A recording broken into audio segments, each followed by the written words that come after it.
இங்க ஒரு குட்டி பையன் ஒரு நாள் சர்க்கஸ்க்கு போறான். அங்க ஒருத்தன் கயிறுல தொங்கிட்டு இருக்கிறத பார்த்து ரொம்ப ஆச்சரியப்பட்டு அவனும் அதே மாரி பண்ண ஆசைப்படுறான். அதுக்காக டெய்லி வீட்ல பிராக்டிஸும் பண்றான். கொஞ்சம் வருஷம் போயிருது. நம்ம ஹீரோ பெரிய ஆள் ஆயிடுறான். இத பார்த்துட்டு இருந்த அவனோட பைலட் ஆபீசரான அப்பா இவன வீட்ட விட்டு தொரத்தி விட்டுர்றாங்க.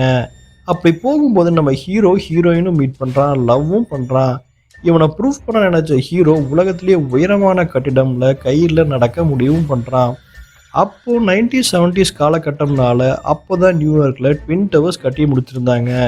இத தெரிஞ்சுக்கிட்ட நம்ம ஹீரோ எப்படியோ நியூயார்க்குக்கு போயிடுறான். சரி சும்மா மேல போய் பார்க்கலாமேன்னு அங்கிருந்து நியூயார்க் ஃபுல்லா பார்க்குறான். பார்க்கவே பயங்கரமா இருக்கு. சரி சும்மா நடந்து பார்க்கலான்னு முடிவு பண்ணிட்டு அங்கிருந்து கம்பி மேல ஏறி கீழ பார்க்குறான்.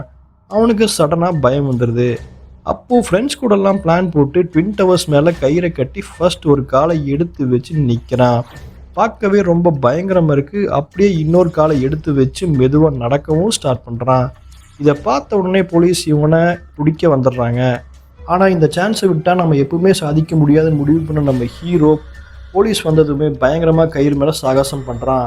அப்ப யாருமே எதிர்பார்க்காத மாரி அந்த ஒத்த கயிறு மேல அவ்ளோ ஹைட்ல படுத்து காட்டி சாகசம் பண்றான். அத பார்த்த மக்களும் போலீஸும் ரொம்பவே ஆச்சரியப்பட்டு அவன புகழ்றாங்க. நம்ம ஹீரோ நெனச்சத சாதிச்சுட்டான்.